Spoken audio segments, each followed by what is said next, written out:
আচ্ছা, সো আমরা আজকে সলভ করবো হচ্ছে ঢাকা ইউনিভার্সিটি পরীক্ষা 2021-এর প্রশ্নটা 2020 ব্যাচের জন্য ফিজিক্স প্রশ্নটা সলভ করব। আমরা ফার্স্টে এমসিকিউ পার্টটা দিয়ে স্টার্ট করি। সো এমসিকিউটা দেখো, মোটামুটি অ্যাভারেজ একটা প্রশ্ন হয়েছে, ইজি বলা যায়, দুই একটা বাদে আর কি। সো ফার্স্ট প্রশ্নটা দেখো ভেক্টর থেকে। ভেক্টরে আমাদের বলছে হচ্ছে যে আমাদের একটা ভেক্টর এ, এটার মান কত হইলে এই দুইটা ভেক্টর হচ্ছে পরস্পর লম্ব হবে। সো লম্ব হওয়ার জন্য আমাদের ডট গুণ 0 হইতে হয়। সো আমরা যদি ডট গুণ করি তাহলে 2 into A I dot I plus J dot J, তাহলে 2 ইন্টু 1, আর কে এর তো কোনো ইয়া নাই, এই পাশে কে নাই, দ্যাট মিনস হচ্ছে 0 ধরতে হয়। তাহলে 0 ধরলে 0 সমান সমান ডট গুণ যদি 0 হয় তখন গিয়ে হচ্ছে লম্ব হয়, ডট গুণ 0 হলে লম্ব হয়। সো এখান থেকে আমরা পাচ্ছি 2a সমান সমান -2, a সমান সমান -1। তাহলে 1 নাম্বারের সলভ হচ্ছে -1, এটা। আচ্ছা, আমাদের নেক্সট প্রশ্ন যেটা 2 নাম্বারে যেটা দিছে সেটা হচ্ছে যে কত বেগে চললে একটি রকেটের গতিশীল দৈর্ঘ্য এর নিশ্চল দৈর্ঘ্যের অর্ধেক হবে। কত বেগে চললে একটা রকেটের গতিশীল দৈর্ঘ্য নিশ্চল দৈর্ঘ্যের অর্ধেক হবে। সো এই প্রশ্নটা খুবই কমন, এটা এর আগে অনেক জায়গায় অনেকবার আসছে আর কি। সো আমাদের রকেটের দৈর্ঘ্যের কথা বলছে, তাহলে আমাদের সূত্র ছিল এল সমান সমান এল নট √1 - v²/c²। সো আমাদের তো কোনো ক্যালকুলেটর নাই, তাহলে আমরা এটা কিভাবে সলভ করতে পারি দেখো। গতিশীল দৈর্ঘ্য নিশ্চল দৈর্ঘ্যের অর্ধেক, তাহলে গতিশীল দৈর্ঘ্য ছিল এল আর নিশ্চল দৈর্ঘ্য ছিল এল নট। তাহলে আমরা এই বলতে পারি যে গতিশীল দৈর্ঘ্য নিশ্চল দৈর্ঘ্য যেটা L0/2, এটা বলতে পারি নিশ্চল দৈর্ঘ্যের অর্ধেক সমান সমান L0 √1 - v²/c²। তারপরে হচ্ছে আমাদের দুই সাইড থেকে L0 কেটে যাবে, L0 কেটে গেলে হাফ, দেন আমরা স্কোয়ার করে দিই, স্কোয়ার করে দিলে এটা হচ্ছে 1/4, এটা স্কোয়ার উঠে যাবে। দেন হচ্ছে এই 1 এই পাশে নিয়ে আসি, 1/4 থেকে 1 বিয়োগ করলে 3/4, একবারে করে দিচ্ছি দেখো, v²/c²। দেন তুমি যদি হচ্ছে রুট করে দাও তাহলে হচ্ছে √3/2 ইকুয়াল টু হচ্ছে v/c, c ওই পাশে গুণ করে দিলে এই যে c গুণ হয়ে যাবে। ঠিক আছে, এইভাবে মোটামুটি হচ্ছে মাথার মধ্যে খুব দ্রুত ক্যালকুলেশনটা করতে হয়, বা এই যে খাতার আশেপাশে যেসব জায়গা থাকে রাফ করার জন্য সেগুলো ইউজ করতে হয়। তাহলে আমাদের এটা অ্যান্সার হবে হচ্ছে √3/2c। এটা অনেক কমন প্রশ্ন, যে অনেকেই মুখস্থ করে রাখছিল যে গতিশীল দৈর্ঘ্য যদি অর্ধেক হয় তখন হচ্ছে অ্যান্সার √3/2 হবে। আচ্ছা, তারপরে বলছে হচ্ছে এম ভরের একটা বস্তু ঘর্ষণহীন তলে ভি বেগে চলার সময় একটা স্প্রিংকে ধাক্কা লেগে স্প্রিংটাকে সংকুচিত করলো। স্প্রিংয়ের বল ধ্রুবক হচ্ছে কে হলে স্প্রিংটা কতটুকু সংকুচিত হবে। সো এখানে ইউজ করতে হবে হচ্ছে শক্তি সংরক্ষণশীলতা যেটা ছিল ওইটা ইউজ করতে হবে। তাহলে ভি বেগে যদি কেউ চলে তাহলে তার শক্তি ½ mv², আর কোনো ঘর্ষণ টর্ষণ ছিল না, অন্য কোনো দিকে শক্তির কোনো অপচয় হয় নাই, আর স্প্রিংকে সংকুচিত করলে ওইখানে কি তো কাজ হয়েছে ½ kx²। এই দুইটা হচ্ছে সমান, তাহলে ½ mv² = ½ kx², হাফ হাফ আমরা কেটে দিচ্ছি, কেটাকে এই পাশে নিয়ে আসতেছি, ভিকে ওই পাশে পাঠাই দিই, ভিকে এখানে রাখি, যেহেতু আমাদের অপশনগুলা এইভাবেই দেওয়া। তাহলে এম নিচে কে নিয়ে আসলাম, v² রাখলাম, ওই পাশে x², রুট করে দিলে এখানে রুট, এটা স্কোয়ার উঠে যাবে, এটা স্কোয়ার উঠে যাবে। তাহলে অ্যান্সার হচ্ছে √m/k × v, √m/k × v, এটা কে হবে, সরি আমাদের এখানে অপশন একটু ভুল টাইপ হয়েছে, √m/k × v এটা। আচ্ছা, আমাদের নেক্সট প্রশ্ন যেটা 4 নাম্বার, এটাই ইম্পর্টেন্ট প্রশ্ন, এটা অনেকের ভুল হয়েছে বা অনেকে কনফিউজড আছো, যেটা এখানেও তো আমরা আমাদের টাইপিং একটু ভুল হয়েছে, এটা হবে হচ্ছে 5।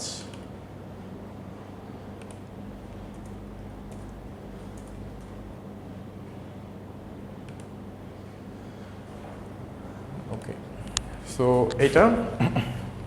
আচ্ছা, আমাদের এই প্রশ্নটা যদি আমরা খেয়াল করি, এখানের মধ্যে একটা বেসিক লুকায় আছে, যেটা হচ্ছে আমাদের একটু জানা দরকার যে জিনিসটা অ্যাকচুয়ালি কী বা কেমন। সো আমরা যদি দেখি 4 নম্বর প্রশ্নটার দিকে, হ্যাঁ এখানে দেখো কি বলছে হচ্ছে যে একটা বস্তু, এই প্রশ্নটা একটু বোঝার, একটা বস্তু 12 মিটার ব্যাসার্ধে একটা বৃত্তাকার পথে চলতেছে। একটা মুহূর্তে বৃত্তাকার পথে এর দ্রুতি পয়েন্ট হচ্ছে এটা দ্রুতি 6 মিটার পার সেকেন্ড, আর এইটা 4 মিটার পার সেকেন্ড স্কোয়ার হারে বৃদ্ধি পাচ্ছে। তো বেগ যেটা বৃদ্ধি পায় সেটাকে আমরা ত্বরণ বলি, কিন্তু এখানে কিন্তু বেগের কথা বলে নাই, বলছে হচ্ছে দ্রুতি বাড়তেছে, দ্রুতি হচ্ছে 4 মিটার পার সেকেন্ড স্কোয়ার হারে বৃদ্ধি পাচ্ছে। আর জানতে চাইছে হচ্ছে ত্বরণের মান। ঠিক আছে, এই যে ভেক্টরগুলোতে সমস্যা আমাদের দেওয়া আছে কিন্তু দ্রুতি, আর দ্রুতি বৃদ্ধি পাচ্ছে 4 মিটার পার সেকেন্ড স্কোয়ার হারে, আর ত্বরণের মান কত। এখন দ্রুতি যদি 4 মিটার পার সেকেন্ড স্কোয়ার হারে বৃদ্ধি পায়, তাহলে প্রশ্নটা হচ্ছে যে বেগও কি 4 মিটার পার সেকেন্ড স্কোয়ার হারে বৃদ্ধি পাবে কিনা। তো আমাদের যেহেতু বস্তুটা বৃত্তাকারে ঘুরতেছে, সো বৃত্তাকারে ঘুরলে তো দ্রুতি তো স্কেলার রাশি, সো দ্রুতি তো চেঞ্জ হইতেই পারে, কিন্তু বেগ তো ভেক্টর রাশি, বেগের চেঞ্জটা তো অন্যরকম হবে, ঠিক না। দ্রুতির চেঞ্জ হচ্ছে নর্মালি জাস্ট স্কেলার ভাবে চেঞ্জ হচ্ছে, তার বেগ আছে 6 থেকে আস্তে আস্তে 6-এর 1 সেকেন্ড পরে হয়ে গেল 10, তারপরে 14, তারপরে 18, 4 করে করে বাড়তেছে, এটা হচ্ছে দ্রুতির পরিবর্তন। কিন্তু দ্রুতির পরিবর্তনে কি বেগের পরিবর্তন সেম হয়? আমরা জানি যে বৃত্তাকারে দ্রুতি আর বেগ তো সেম না, কারণ বেগের হচ্ছে দিকও আছে। এইটাতেই হচ্ছে প্রবলেমটা, এইটাতেই হচ্ছে পয়েন্ট। তো এইটা আমাদের এইরকম হবে, এটার সলভ হচ্ছে যেরকম, এই যে আমাদের বৃত্তাকার পথ, বৃত্তের কেন্দ্র, তারপরে হচ্ছে কেন্দ্র থেকে এইখানে আমাদের বস্তুটা যেটা হচ্ছে 12 মিটার হচ্ছে আমাদের ব্যাসার্ধ ছিল, আর আমরা ধরে নেই যে আমাদের দ্রুতির কারণে আমাদের বেগের দিক হচ্ছে এইদিকে ভি, বেগটা হচ্ছে এইদিকে ভি 6 মিটার পার সেকেন্ড, আমরা বেগ বলতেছি এইদিকে ভি, দ্রুতির কোনো দিক নাই। আর এই যে বেগের যে স্কেলার মানটা, মানে বেগের স্কেলার রূপটাই তো দ্রুতি, সেটা 4 মিটার পার সেকেন্ড স্কোয়ার হারে বৃদ্ধি পাচ্ছে, 4 মিটার পার সেকেন্ড স্কোয়ার হারে বৃদ্ধি পাচ্ছে। আচ্ছা, এখন দেখো বৃত্তাকারে ঘুরলে এখানে পয়েন্টগুলো কি কি হয়। পয়েন্ট হচ্ছে যদি বৃত্তাকারে কেউ সমদ্রুতিতে ঘুরতে থাকে, মানে বৃত্তাকারে যদি সমদ্রুতিতে ঘুরতে থাকে, সমদ্রুতিতে ঘুরলে কোনো এই যে স্পর্শক বরাবর তো তার বেগের কোনো চেঞ্জ হচ্ছে না। সমদ্রুতিতে যদি কেউ বৃত্তাকারে ঘুরে তাহলে তার স্পর্শক বরাবর যে বেগের যে দিকটা সেটা কিন্তু পরিবর্তন হচ্ছে না। তো সেটা যদি পরিবর্তন না হয় তাহলে আমাদের একটা ত্বরণ আছে যেটাকে আমরা বলি এটি, যেটাকে বলা হচ্ছে স্পর্শকীয় ত্বরণ। তো বেগের যদি মান পরিবর্তন না হয় তাহলে ওই ত্বরণটা হয় 0, আর যদি বেগের মান পরিবর্তন হয় তখন ওই ত্বরণটা থাকে। তো অ্যাকচুয়ালি যে 4 মিটার পার সেকেন্ড স্কোয়ার বলছে এটা তো বেগের মানই মানে তো দ্রুতির চেঞ্জ, তাহলে অ্যাকচুয়ালি বলা হয়েছে যে এটি হচ্ছে 4 মিটার পার সেকেন্ড স্কোয়ার। কিন্তু এখন আমাদের বেগের তো দিকও আছে, আর যদি চলে তাহলে বেগের দিকেরও পরিবর্তন হইতে থাকে। তো বেগের দিকের পরিবর্তনের কারণে যে ত্বরণ হয় সেই ত্বরণটা অ্যাকচুয়ালি হচ্ছে কেন্দ্রমুখী ত্বরণ বা কেন্দ্রবিমুখী ত্বরণ, ঠিক আছে। সো ওই ত্বরণটা আমরা জানি এসি, অ্যান্ড এসি সমান সমান আমরা জানি হচ্ছে ভি স্কোয়ার বাই আর। তাহলে এই ত্বরণটা আমরা একটু যদি হিসাব করে ফেলি, আমাদের ভি হচ্ছে 6, আমাদের ওই মুহূর্তে বের করতে বলছে, তো ওই মুহূর্তে ভি তো 6 ছিল, 6, তাহলে 6 স্কোয়ার, অ্যান্ড আমাদের ব্যাসার্ধ হচ্ছে 12, তাহলে 6 স্কোয়ার বাই 12 এটা আসবে হচ্ছে 36/12, 3 মিটার পার সেকেন্ড স্কোয়ার হচ্ছে আমাদের কেন্দ্রমুখী ত্বরণ ওই মুহূর্তে, আর স্পর্শকীয় ত্বরণ ওই মুহূর্তে হচ্ছে 4 মিটার পার সেকেন্ড স্কোয়ার, ঠিক আছে। তাহলে আমরা যদি এই যে দিকগুলো দেখি, ত্বরণ তো ভেক্টর রাশি, এটা তো স্কেলার রাশি না। সো আমরা যদি দিকের ব্যাপারটা খেয়াল করি যে আমাদের হচ্ছে এই যে এই বরাবর হচ্ছে আমাদের স্পর্শকীয় ত্বরণ ছিল এটি, অ্যান্ড কেন্দ্র বরাবর আমাদের কেন্দ্রমুখী ত্বরণ ছিল এসি। এই দুইটা ত্বরণই থাকবে, বেগ যদি আমরা কনসিডার করতে যাই দুইটা ত্বরণই থাকবে, অ্যান্ড দুইটা ত্বরণ থাকলে এদের একটা লব্ধি পাওয়া যাবে এই বরাবর, যেটা হচ্ছে আমাদের আসল ত্বরণ এ, অ্যান্ড এইটার মধ্যবর্তী কোণ হচ্ছে 90 ডিগ্রি। তাহলে আমাদের সূত্রটা দাঁড়াবে হচ্ছে, আমাদের এ বের করতে হলে আমাদের সূত্রটা দাঁড়াবে √AC স্কোয়ার প্লাস এটি স্কোয়ার। তাহলে এসি হচ্ছে আমরা বের করছি 3, আর এটি হচ্ছে আমরা বের করছি 4, তাহলে 3 স্কোয়ার প্লাস 4 স্কোয়ার এবং রুট করলে এটা হচ্ছে 5। তাহলে আমাদের অ্যাকচুয়ালি ত্বরণের মান আসতেছে হচ্ছে ওই মুহূর্তে বস্তুর ত্বরণ যেটা আসতেছে হচ্ছে 5। তাহলে অ্যান্সার হচ্ছে ঘ নাম্বার বা ডি নাম্বার, যেটা হচ্ছে 5। ঠিক ঠিক আছে, আমি আবার একটু শর্ট রিভিউ করি। সেটা হচ্ছে যে বৃত্তাকারে যদি চলে তাহলে একটা ত্বরণ থাকে যেটা হচ্ছে স্পর্শক বরাবর, ওইটাকে বলা হয় ট্যানজেনশিয়াল অ্যাক্সেলারেশন, যেটা হচ্ছে বেগের মানের পরিবর্তনের কারণে হয়। আর বেগের মানে পরিবর্তন মানে হচ্ছে দ্রুতির পরিবর্তন, তো যেটা আমাদের বলে দিচ্ছে 4। আর বেগের দিকের পরিবর্তনের কারণে একটা ত্বরণ সবসময় থাকে, সেটা হচ্ছে কেন্দ্রমুখী ত্বরণ। অ্যান্ড ওই কেন্দ্রমুখী ত্বরণ বের করার জন্য আমাদের এনাফ ডেটা দেওয়া আছে। সেটা হচ্ছে কেন্দ্রমুখী ত্বরণ হচ্ছে v²/r, এবং v² এবং r সব দেওয়া আছে। এখান থেকে আমরা পাচ্ছি হচ্ছে t ac, অ্যান্ড হচ্ছে আমাদের ফাইনাল ত্বরণ হচ্ছে a, যেটা লব্ধি ভেক্টর আকারে আমরা পেয়ে যাচ্ছি এইটা 5। তাহলে এটা অ্যান্সার হচ্ছে 5। ঠিক আছে, এই যে এই প্রশ্নটাতে একটু সময় লাগতে পারে বা এটা একটু ট্রিকি টাইপের ছিল, যদিও এই হিসাব কিন্তু সোজাই, হিসাবটা ক্যালকুলেটর ছাড়াই করা যাচ্ছে, কিন্তু প্রশ্নটা বোঝাটা হচ্ছে ইম্পর্টেন্ট। প্রশ্নটা একটু ঘুরাই দিছে, এটা প্রতিবারই হচ্ছে এরকম 2-3টা থাকে যেটা একটু ঘোরানো থাকে, এর বেশি থাকে না, বাকিগুলো সবই মোটামুটি অ্যাভারেজ। আচ্ছা, দেন আসো 5 নম্বরে। 5-এ আমাদের বলছে হচ্ছে অভিকর্ষ ত্বরণ বনাম পৃথিবীর পৃষ্ঠ হতে গভীরতা এইচ এর গ্রাফ আঁকতে। তো গ্রাফের ক্ষেত্রে আমরা সবসময় সমীকরণ ফলো করতে বলি। পৃথিবীর ভিতরে গেলে আমাদের জি ছিল হচ্ছে 4/3 পাই জি রো আর মাইনাস এইচ, এইটা এইচ ছিল যেখানে গভীরতা। ঠিক আছে, তো এইচ এটাকে জি প্রাইম বলতাম আমরা।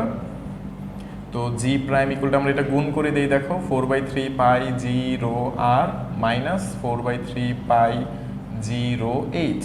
এই তো আমাদের গ্রাফ আঁকতে বলছে অ্যাকচুয়ালি কোনটা দিয়ে, এটা দিয়ে, আর হচ্ছে যে এইচ এটা দিয়ে, এবং এইটাকে হচ্ছে এক্স অক্ষে বসানো হয়েছে আর এটাকে ওয়াই অক্ষে বসানো হয়েছে। আর এই যে রাশিটা, এটা তো 9.8, এটা তো কনস্ট্যান্ট, কনস্ট্যান্টকে আমরা সি লিখতেছি, এক্সের সাথে যা গুণ আকারে থাকে সেটা হচ্ছে এম। তাহলে কি আসলো, y = c - mx।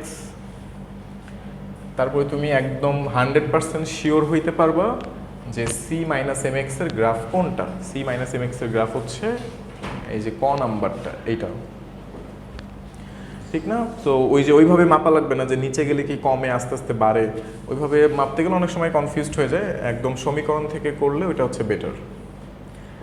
ওকে, আচ্ছা, আমাদের শর্ট সিলেবাসে ইয়াং এর চ্যাপ্টারও আছে, সবগুলোই শর্ট সিলেবাসের মধ্যে জিনিসপাতি। ইয়াং এর ডিচির পরীক্ষাতে চিত্রদ্বয়ের মধ্যবর্তী দূরত্ব হচ্ছে ডি, আর পর্দাদ্বয়ের চিরদ্বয়ের মধ্যবর্তী দূরত্ব হচ্ছে ডি, আর পর্দাদ্বয়ের মধ্যবর্তী দূরত্ব হচ্ছে বড় হাতের ডি। তাহলে পর্দার উপরে প্রতি একক প্রস্থে ডোরার সংখ্যা কত? সো আমরা এই যে এই রাশিটা শুনছি না, ডোরা প্রস্থ, এটা তো শুনছি ডোরা প্রস্থ। তো ডোরা প্রস্থ সূত্র কি ছিল? ডোরা প্রস্থের সূত্র ছিল ল্যামডা ডি/ডি, এটা ছিল ডোরা প্রস্থের সূত্র। দ্যাট মিনস কি, এটার একক কি, ডোরা প্রস্থের একক কি হবে বলো তো? ডোরা প্রস্থের একক, হ্যাঁ রাইট, মিটার। ডোরা প্রস্থের একক হচ্ছে মিটার। তাহলে আমরা এরকম বলতে পারি না ল্যামডা ডি/ডি এত মিটারে আছে একটা ডোরা, তাহলে 1 মিটারে আছে কতগুলো ডোরা? 1/, এটা ল্যামডা ডি/ডি, 1/λ ডি/ডি করলে আসে হচ্ছে উপরে ডি উঠে যাবে d/λ ডি, এটা চলে আসে। তাহলে এটাই হচ্ছে তোমার অ্যান্সার, প্রতি একক প্রস্থে ডোরার সংখ্যা। তাহলে এত মিটার প্রস্থে একটা ডোরা, 1 মিটার প্রস্থে এতগুলো ডোরা, বের হয়ে গেছে। আচ্ছা, একটা সরল দোলকের দোলনকাল 50% বাড়াইতে কার্যকর দৈর্ঘ্যের পরিবর্তন কত? এগুলোও হচ্ছে অনেকেই আগে অনেকবার সলভ করতে করতে মুখস্থ হয়ে যায়। এই যে এটাতে তোমার হচ্ছে পয়েন্ট যেটা খেয়াল রাখতে হবে যে আমাদের এরকম টাইপের অনেক প্রশ্ন চলে আসবে যেগুলো তুমি অনেকবার দেখছো আর কি, অনেক জায়গায় অনেকবার দেখছো। সো সেগুলো কনফিডেন্টের সাথে দাগাইতে হবে বা সেগুলো থেকে তোমার টাইম সেভ হবে আর কি। টাইম হচ্ছে এখানে সব থেকে ইম্পর্টেন্ট ফ্যাক্টর। দোলনকাল 50% বাড়াতে আমরা এই যে সূত্র দিতে পারি T1/T2 √L1/L2। দোলনকাল 50% বাড়ালে আগে ছিল T, এখন হয়ে গেছে T + 50% T, 50% বাড়াইছে। তাহলে এটা হচ্ছে আগে ছিল L আর এখন হয়ে গেছে মনে করো L + XL, ঠিক আছে? 50% T, এটা X × L হয়ে গেছে, এই তো। তাহলে Xটা বের করলে আমরা অ্যান্সার পেয়ে যাবো আর কি।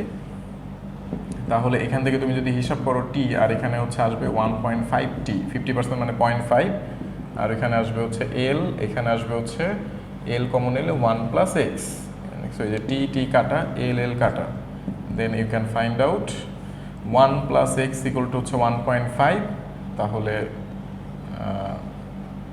কি হচ্ছে এটা, এক্স ইকুয়াল টু হচ্ছে, আচ্ছা না ধরো এখানে কি হচ্ছে রুট ছিল, সরি এটা তো স্কোয়ার রুট ছিল, ওকে রুট ছিল, রুট থাকলে এখানেও আমাদের এটা স্কোয়ার করে দিই, 1.5কে স্কোয়ার করলে কত হয়, 1/1.5কে স্কোয়ার করলে 9/4, এটা হচ্ছে 1/1 প্লাস এক্স, স্কোয়ার করে দিচ্ছি আমরা। এখন হচ্ছে আমরা এখান থেকে পাচ্ছি 9 প্লাস 9x ইকুয়াল টু 4, তাহলে 9x ইকুয়াল টু হচ্ছে -5, x ইকুয়াল টু হচ্ছে 5 না কি আসলো, এটা তো 1 মাইনাস করতে হবে, হিসাব করে এটা ঠিক আছে না, 1.5 হচ্ছে কত ছিল 3/2, উল্টাই গেছে, তাহলে 4/9 হবে, সরি ভুল করতেছি, উপরে হচ্ছে 4 নিচে হচ্ছে 9, তাহলে এবার গুণ করে দাও, 4 প্লাস 4x ইকুয়াল টু হচ্ছে 9, তাহলে 4x ইকুয়াল টু হচ্ছে 5, তাহলে x ইকুয়াল টু হচ্ছে 5/4, x সমান হচ্ছে 5/4 আসছে, 5/4, এটা 100 দিয়ে গুণ করলে পার্সেন্টেজ পেয়ে যাবো, 100 দিয়ে গুণ করলে 25, 5 25-এ 125, ঠিক আছে 125%। ওকে, আমরা 7 নম্বর করে ফেললাম। নেক্সট হচ্ছে নাম্বার 8, কোনো আদর্শ গ্যাসের তাপমাত্রা কেলভিন স্কেলে 4 গুণ বৃদ্ধি করলে অণুগুলোর মূল বর্গবেগ কত গুণ বৃদ্ধি পাবে। এটা খুবই সোজা প্রশ্ন, এটা তোমার টাইম লাগা উচিত হচ্ছে বেশি হলে 10-15 সেকেন্ড আর কি। তুমি জানো যে মূল এই যে 4 গুণ বৃদ্ধি করলে, কেলভিন স্কেলে 4 গুণ বৃদ্ধি করলে মূল বর্গবেগ হচ্ছে দ্বিগুণ বৃদ্ধি পাবে, কারণ সম্পর্কটা ছিল হচ্ছে CRMS সমানুপাতিক রুট টি। সো টি যদি 4 গুণ করে ফেলি তাহলে CRMS হয়ে যাবে 2 গুণ, টি 4 গুণ করলে রুট করলে 4কে রুট করলে 2 হয়, তাহলে 2 গুণ হয়ে যাবে। ওকে,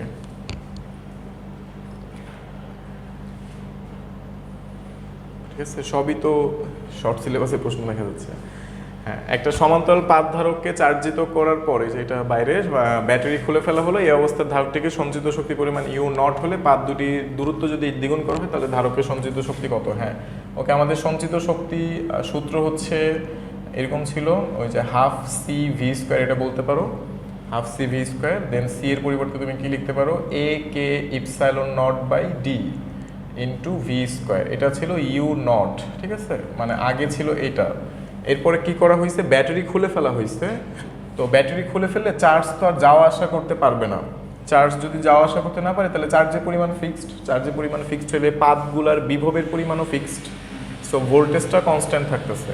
তাহলে নতুন করে আমরা এটাকে ইউ প্রাইম ধরি, নতুনটা, তো ইউ প্রাইমে তারা কি করছে, ইউ প্রাইমে তারা জাস্ট করছে হচ্ছে এ ঠিক রাখছে, কে ঠিক রাখছে, ইপসাইলন নট ঠিক রাখছে, দূরত্বটাকে কি করছে দ্বিগুণ করছে, মানে 2D করছে, আর ভি সেম থাকবে। কেউ যদি আবার ভি কে চেঞ্জ করতে যাও অন্য সূত্র দিয়ে ই বাই ডি, তখন ভুল হয়ে যাবে আর কি, ভি সেম থাকবে, ভি সেম থাকলে তখন এখানে এক্সট্রা করে কি পাচ্ছ তুমি 2 পাচ্ছ, তার মানে এই 2 বাদে বাকি সবই তো হচ্ছে ওই যে ইউ নটের সমান, তাহলে এটা আসবে হচ্ছে u naught by 2, u naught by 2, নতুনটা হচ্ছে আগেরটার অর্ধেক। সো দূরত্ব দ্বিগুণ করলে আমাদের ইয়াটা হয়ে যাবে অর্ধেক, অর্ধেকের অ্যান্সার হচ্ছে ক নাম্বারে আছে।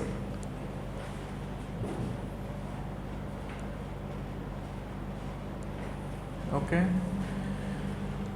তারপরেরটা, মিউ আধান বিশিষ্ট একটা গোলককে একটা পরিবাহী সুতার এক প্রান্তে বেঁধে ওমেগা কৌণিক বেগে ঘোরানো হচ্ছে, ঘূর্ণায়মান আধানটির কি পরিমাণ বিদ্যুৎ উৎপন্ন করবে। এটাও ইজি প্রশ্নই, আমাদের একটা এই যে বৃত্তাকারে ঘোরানো হচ্ছে, আধান হচ্ছে, এটা মিউ হবে না, এটা কিউ হবে, সরি আমাদের একটু ভুল হয়ে গেছে, কিউ হবে, কিউ আধান বিশিষ্ট একটা গোলককে একটা অপরিবাহী সুতা দিয়ে বেঁধে ওমেগা কৌণিক বেগে ঘোরানো হচ্ছে, বিদ্যুৎ উৎপন্ন হবে কি পরিমাণ। তাহলে আমরা জানি বিদ্যুতের সূত্র হচ্ছে I equal to charge by time, charge by সময়।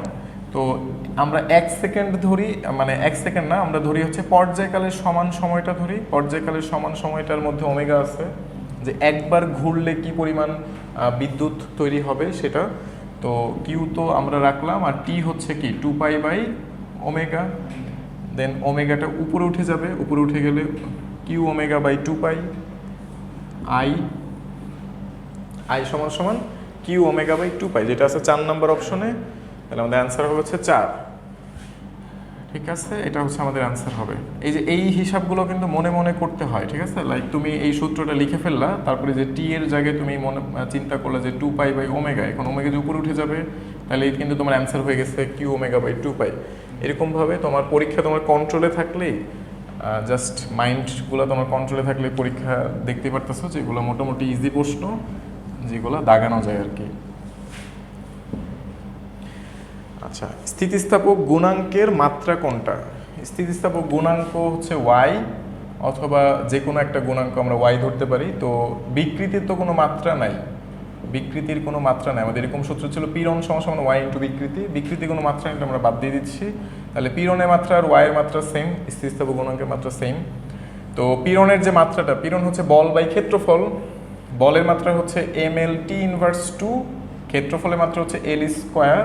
তাহলে ওয়াইয়ের মাত্রা থাকবে M L inverse 1 T inverse 2 এটা। আচ্ছা, কোন ত্রুটি দূরীকরণে উত্তল লেন্স ব্যবহার করা হয়? উত্তল লেন্স ব্যবহার করা হয় হচ্ছে ওই যে দূরদৃষ্টি দূর করতে, নাকি